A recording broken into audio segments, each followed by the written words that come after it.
it's a difficult topic, guys. Many of you will recognize it. And what will happen is that many of you will want to kind of identify or have questions, I'm hoping, okay, about some of the stuff that goes along. Am I waffling? Yes. Am I nervous? Yes. Always. It's ridiculous.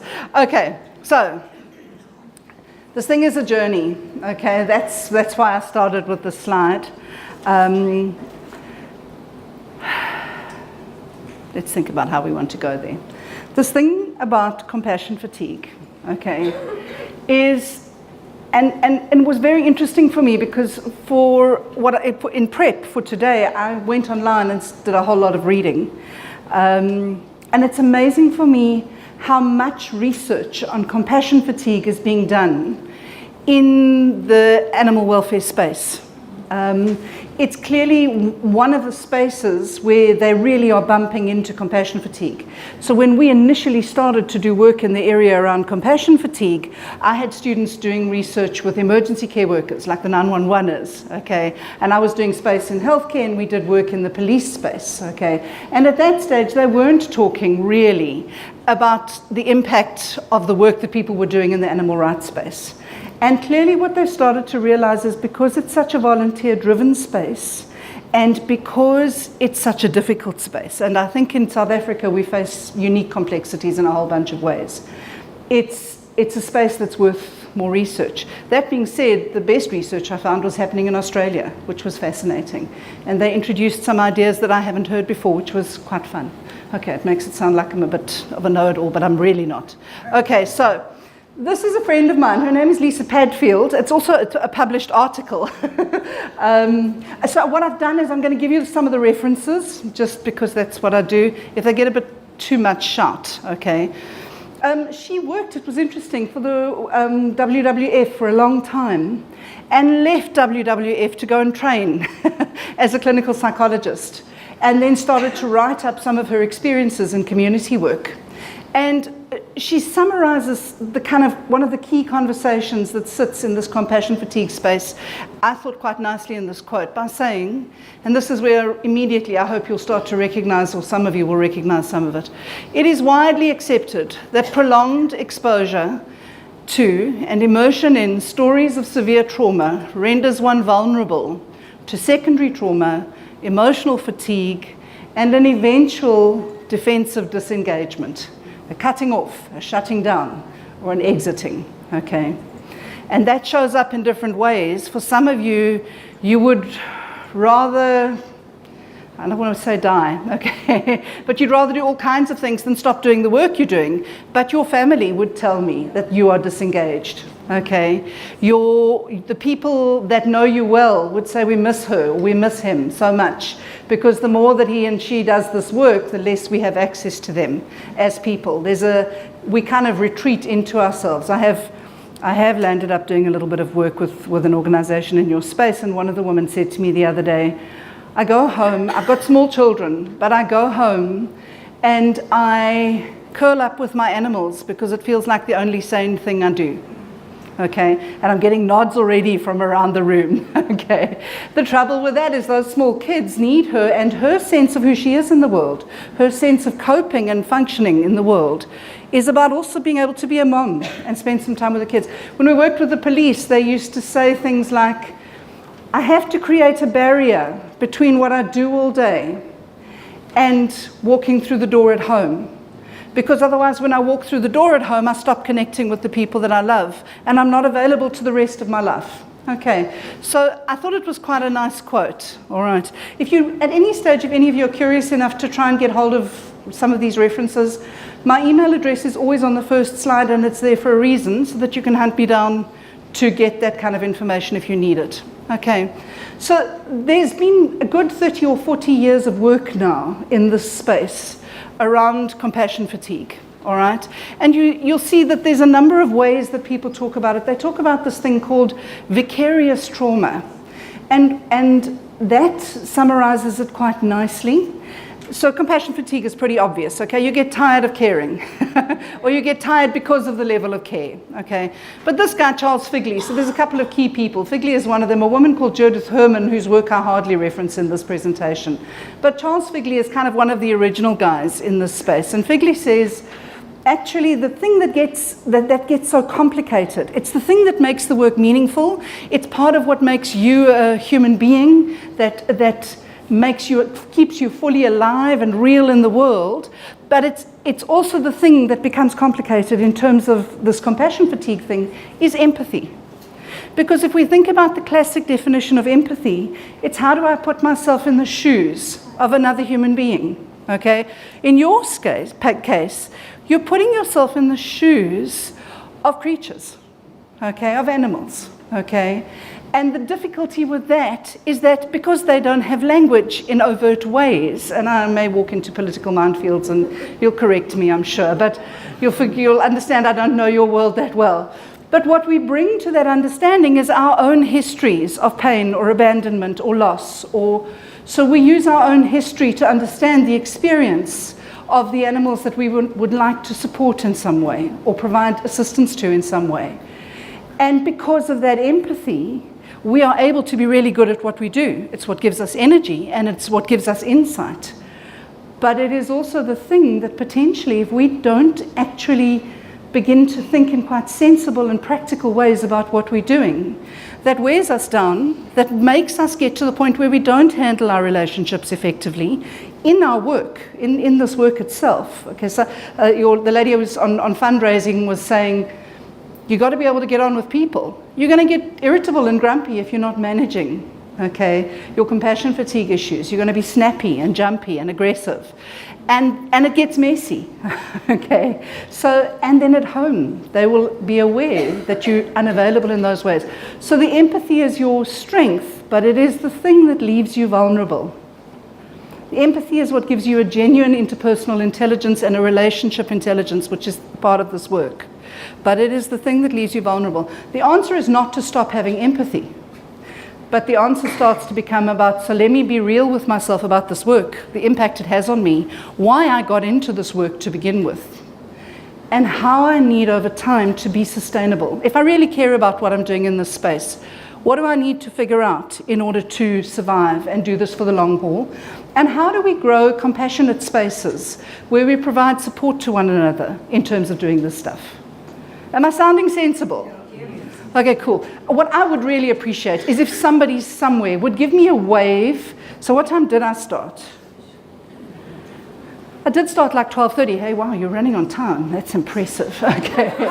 So if somebody would give me a kind of a wave, all right, no matter where we get to with the slides, at about 5:02 or 10:02, this man is setting his timer. Thank you. Okay. You just have to wave at me. I'll know what you mean. All right. So the reason this picture is there is because what we understand about trauma from my world is that we used to in the old days, so it started out talking about soldiers, okay, in World War I, coming back with battle fatigue. But what we have realized, we live in a world characterized by deep trauma. We have histories of national trauma, okay? We live in a space that is complex in so many ways. And what we've realized is, yes, there's the person who's in the middle of what happens. They are the person who goes through that terrible experience. But there are ripples. So there are the people who see them. There are the people who hear the story about them. There are the people who take care of the people who hear the stories about them. So it's interesting because trauma ripples through, and it's part of what keeps us real and compassionate. But there's kind of an overload of trauma. So starting to think about part of what I'm going to say to you for your own health is please tell the stories. And then I'm going to do a mad thing and I'm going to say, but please be aware where you tell your stories, how you tell your stories, when you tell your stories. So don't shut down and stop talking about what's going on inside of you. But if all you take home is stories about trauma in animals, that creates kind of a complicated space at home. If that's the only conversation you have with your friends, it leaves them feeling quite helpless a lot of the time. And in fact, they'll end up trying to hold your helplessness because the reality of the work that you're doing is about often feeling enormously helpless and having to sit tight with really uncomfortable levels of helplessness. Am I sounding sensible? So please talk about what you experience. Please create spaces in your organizations to talk to someone, to one another. You don't have to be shrinks to one another. You don't have to be therapists. You don't have to have a couch. But it's okay. Part of what we struggled with emergency services and with the police, we've never figured that thing out, is how do we create genuine ways for people to have a healthy conversation to say, yo, that case was terrible, or this space is really awful, without pathologizing those people, okay, and without feeling like I have to hold this all on my own because it's too messy, okay. All right, so this is from some of the work in animal space. Compassionate work appears paradoxical as it provides great rewards but comes at a great cost to care providers. What interactions contribute to compassion satisfaction and what interactions contribute to compassion fatigue? So that was cool for me to bump into. I know a lot about compassion fatigue. I could probably talk all day to you about compassion fatigue. I didn't know a lot about this frame of compassion satisfaction. And I'd really like you to start to hold that idea in mind. You got into this work because it's meaningful. If you do this work as a volunteer, it's because you're wanting to do something meaningful in your life. You're wanting to have an impact. Because the work potentially does something, it contributes something positively to the world that we live in. And if I can do this work in a way that somehow keeps that true. So I can't keep my initial idealism. Let's not be Dorf, okay? Can I say Dorf? Have I got enough people in the room who knows what Dorf means? Let's not be stupid about this, okay? Let's not assume that we can forever kind of be in that idealistic initial space that we were in as volunteers or as people who worked in the sector. But let's also know that we have to hold on to the fact that the work that we do does make a difference. And how do we safeguard that? How do we safeguard that internally? And how do we do work in a way that we respect? Because if we do this, so the work I do with nurses often is saying, if you, as a nurse, do work that you respect, if you hold a standard of work, if you stay ethical, if you continue to stay connected to your patients, then it is easy, or it is easier to come back to work the next day. But if because you're feeling worn down and thin and exhausted and like somebody wrapped barbed wire around you, if because of that, the work that you're doing, the quality of it drops or the ethics of it drop, and it's very easy in NPO space for our ethics to get complicated, okay? And our boundaries get messy and we start to behave in ways that we know are not really that sane or healthy anymore. It's much harder to hold on to the satisfaction of the work that we're doing, because what creeps in is a kind of question about myself and did I do that right, or was I good enough? And we do that all the time anyway.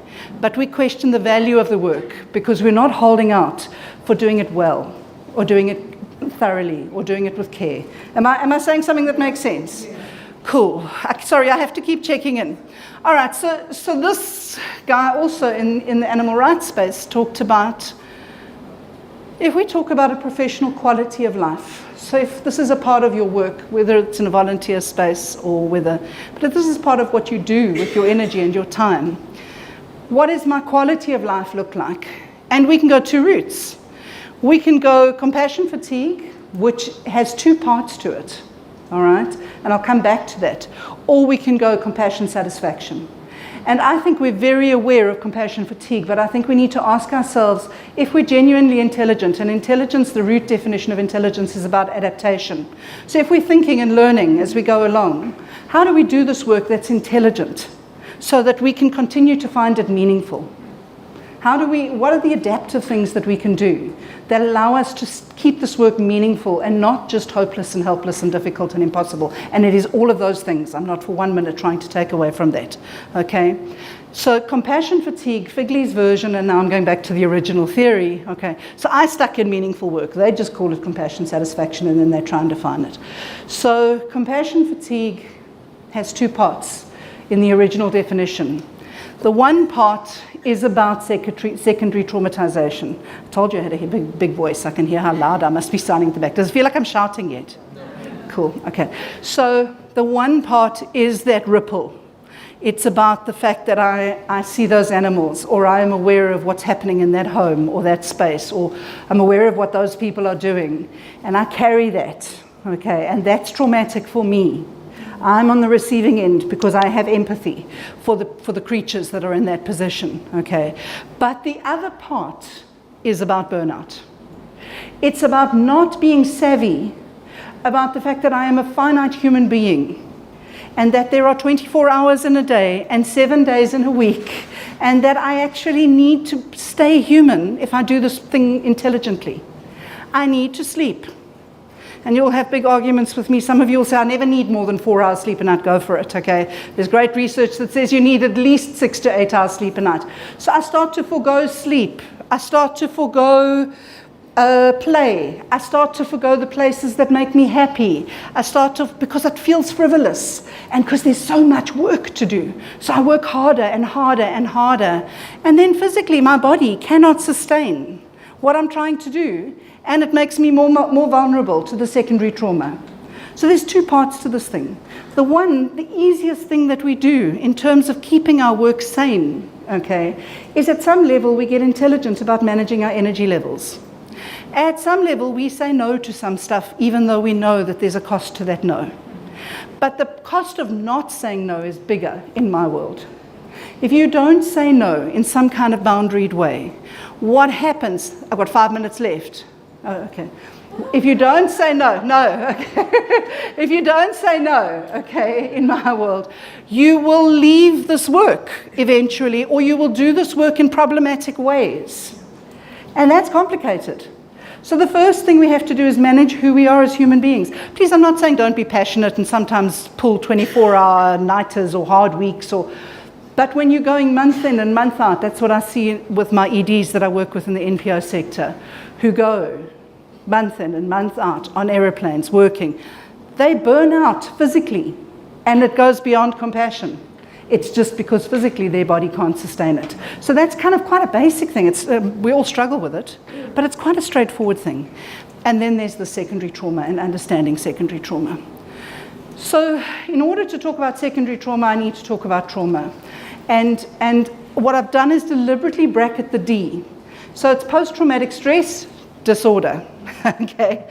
Because what we know about trauma is that it doesn't automatically mean pathology. Okay, being traumatized and the ways in which we respond to being traumatized is not naturally about pathology. Being traumatized, okay, and reacting and trying to figure that out and deal with it, that's actually coping. That's sane. So in fact, the reactions that you go through are a normal reaction to an abnormal situation. That we live in a world where these abnormal situations are often more normative than not is what's so scary. Okay, that's what's so complicated. That we live in a world with high violence and high animal abuse, and that's what's quite complicated. But let's be truthful with one another. That stuff is still not normal. And I know normal is a weird word, okay? I know there's no such thing as normal. But we can have that debate. But that's still not ordinary. There's nothing ordinary about the picture of the dog that I saw towards the end of the last presentation. That's not the world we should live in.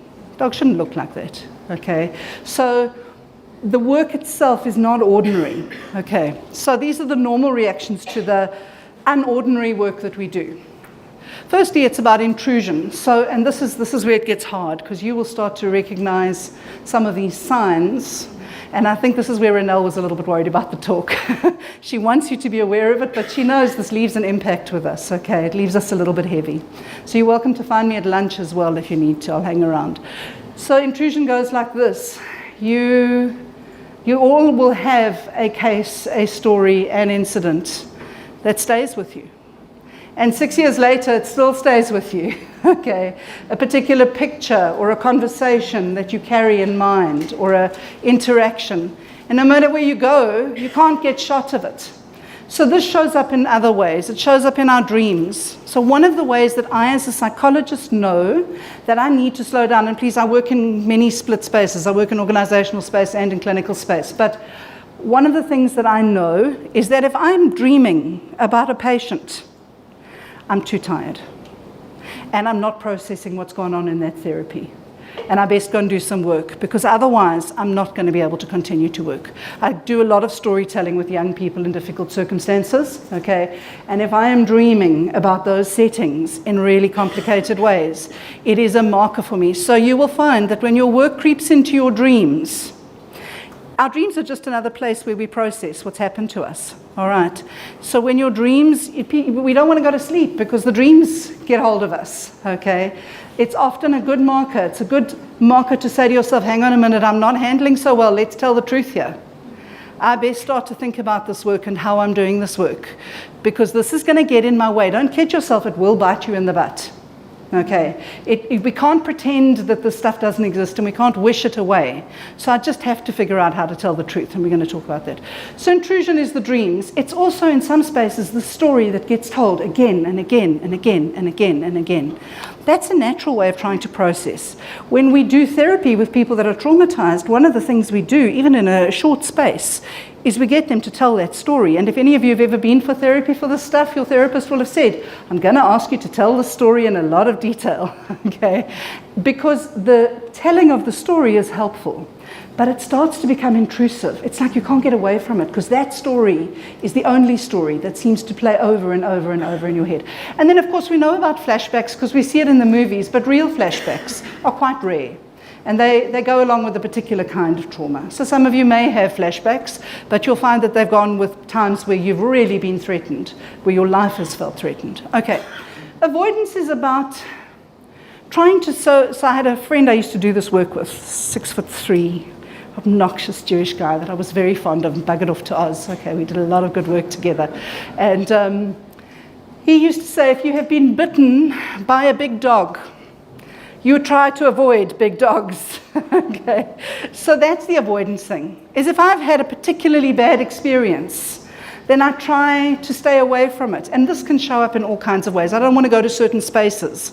I don't want to be in a certain kind of car. I don't at certain times of the day, certain kinds of music, okay?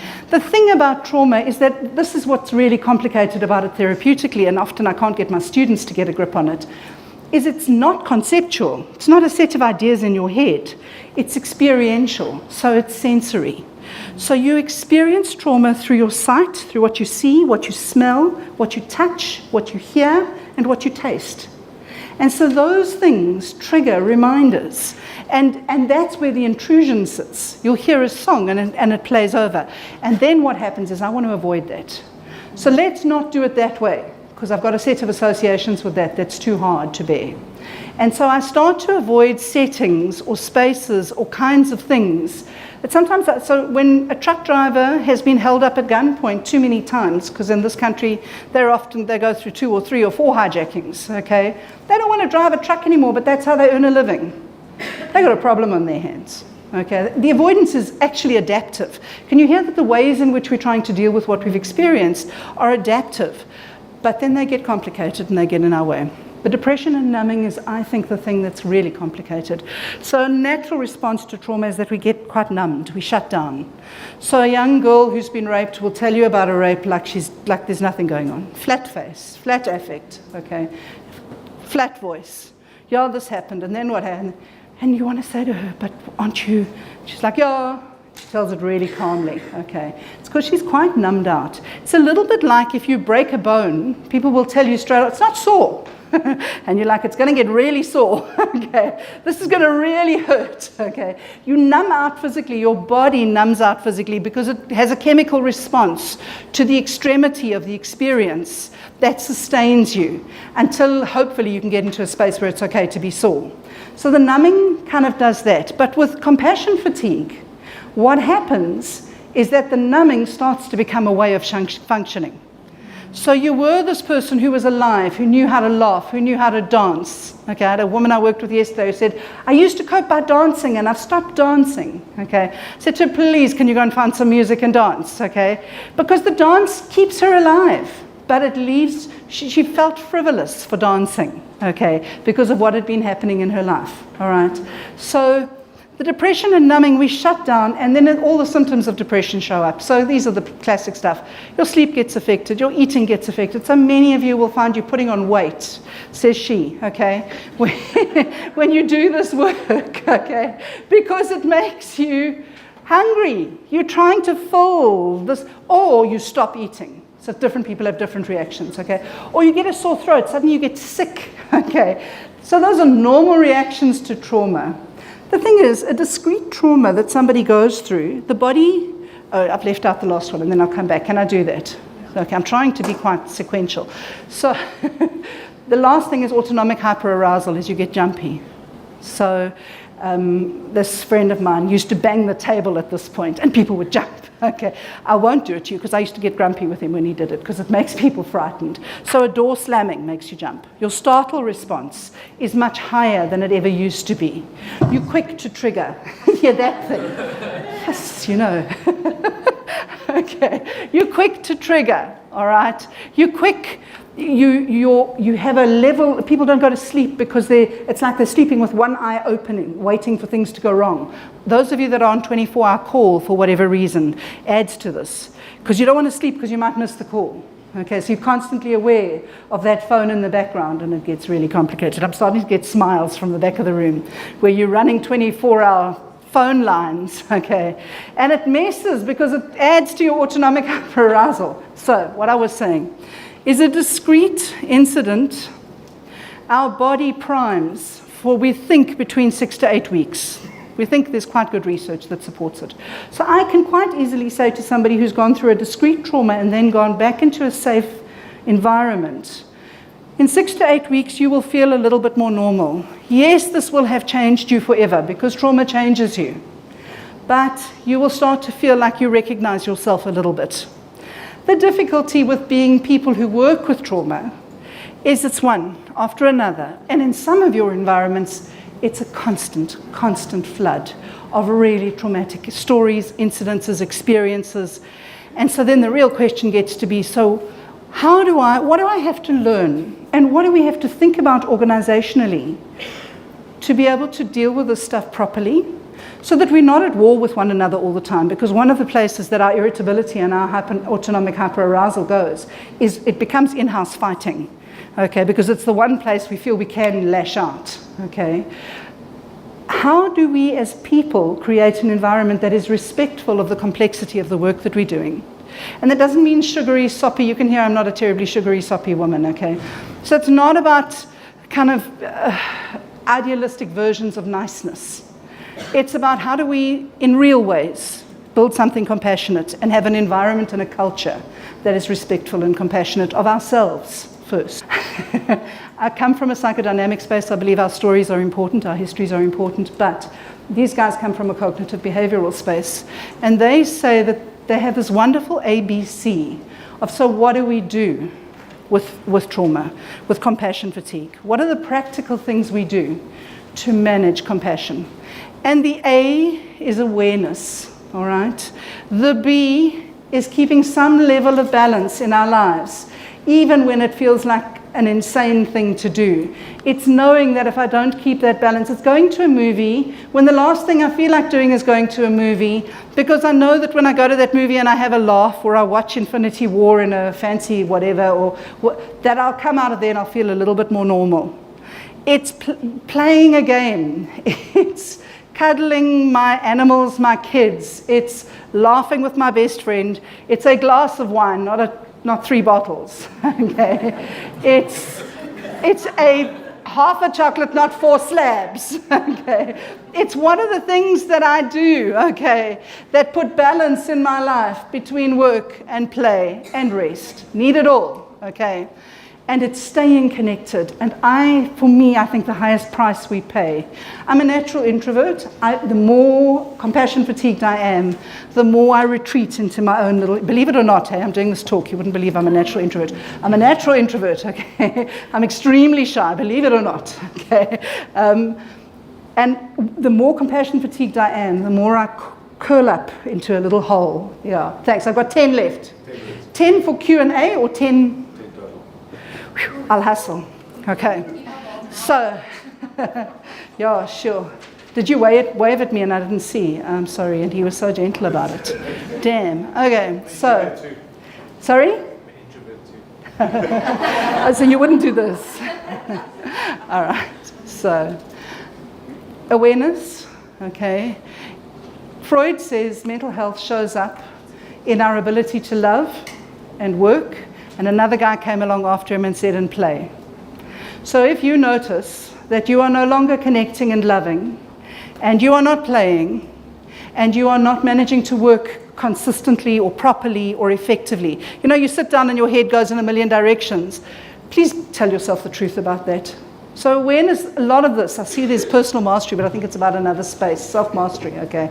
I think it's about another space, okay. I teach a lot of personal mastery work. Is I have to look myself in the mirror and say, let's tell the truth. I'm not coping so well right now.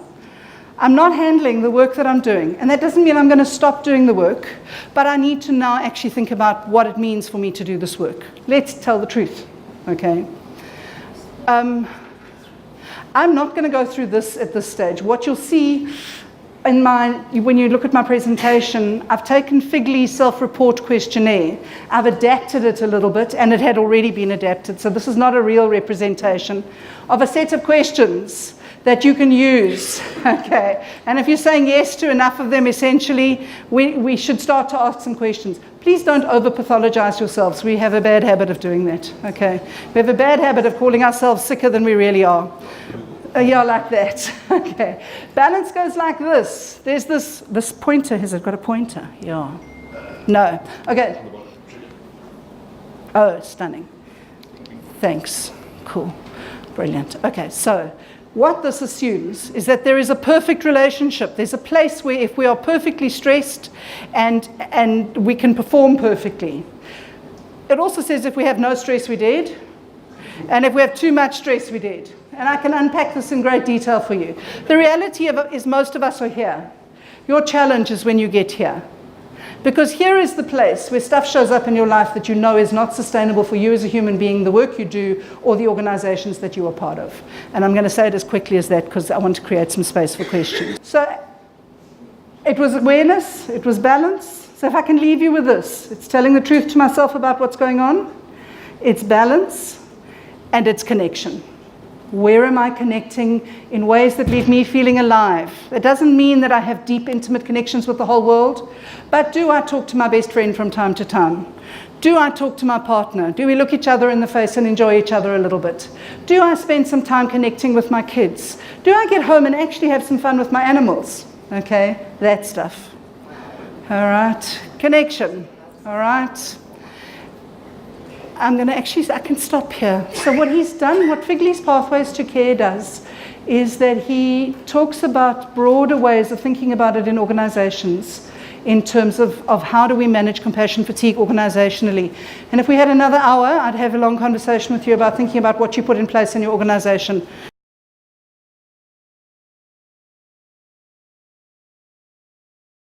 A, B, C. We tell the truth. I may need to go into therapy. How's that for horrific? I may need to find somebody to talk to. Awareness, let's do the awareness thing. B, where's the balance? I have to, again, tell the truth. I need to sleep some more, and maybe I need to sleep some more. So here's the mad thing about burnout, guys. Yes, they can put you in hospital when you physiologically collapse, okay? But actually it takes 2 to 3 years for your functioning to start to feel a bit more normal. Take it seriously. All right, I'm not being silly. I work a lot with senior people in organizations. Take it seriously, because that burnout messes with your ability to be creative and intelligent. And if you need anything to do the work that you do, you need to have a brain. Okay, so it shuts your thinking down. And connect. And connection doesn't mean that all day I'm going to be immersed. I need some quiet time, probably some downtime. But I need to find places. Sorry, am I messing with your camera because I don't stand still? Okay, I need to find places where I connect with the people that help me to remember who I am. So the thing I say when I do this in class really quickly is, what are the things you need to do to remind yourself of the best of who you are? Okay. There was something else I wanted to say. Oh, the reality is, I'm wanting to use rude words, which is not a polite thing. No, it's okay. The reality is, okay. So I'm not going to spin you a story, okay? I'm going to be polite. No, we'll be polite. Okay.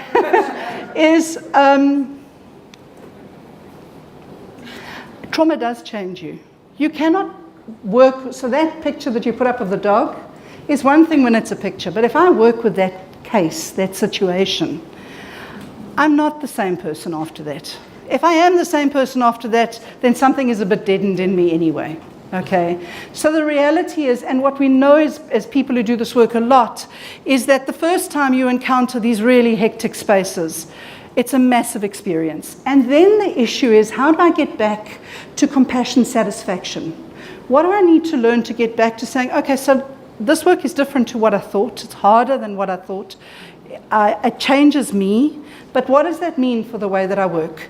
And how do I help the people that love me to understand that without indulging me? Because there needs to be reality in that, okay?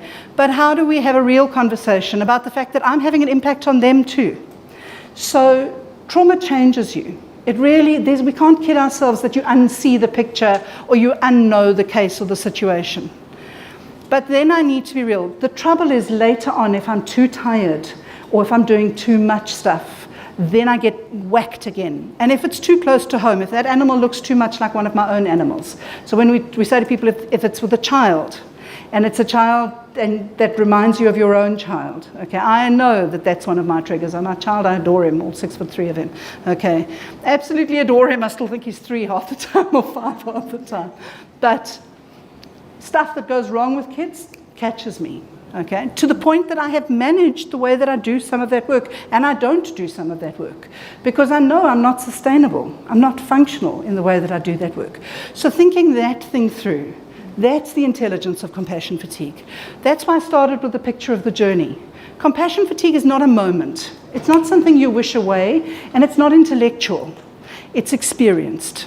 So I have to now learn. I have to think through if I'm a 4-dimensional human being. Okay, if I have physicality, if I have a mind, a heart, what feelings, intellect, body, and some form of spirituality, and I'm not specifying what version that is because we have different ways of being in that space. But if I am all of those things, if I have values, let's do it that way, okay, then how do I work with that in a way that is sensible? If I just tell the truth about this thing. Sorry, it's a very long answer to a very short question. And let's just be real. Let's say we know we want to save the world, but actually we're working with volunteers who have real jobs that they have to do because they have to earn and pay some bills. So they have this much of a space to work in. And when we bring a new volunteer in, how do we orientate them telling them that? Keeping them aware as they join this work. We know you're going to want to throw everything you have into this. We are going to try and protect you from doing that. So if you look at places like Lifeline, if you look at places like Rape Crisis, there's a lot of work in this space. And in fact, if you go online, there's a lot of work on thinking through how we work in volunteer-based organizations around these issues, because there are a set of management strategies we have to have in place.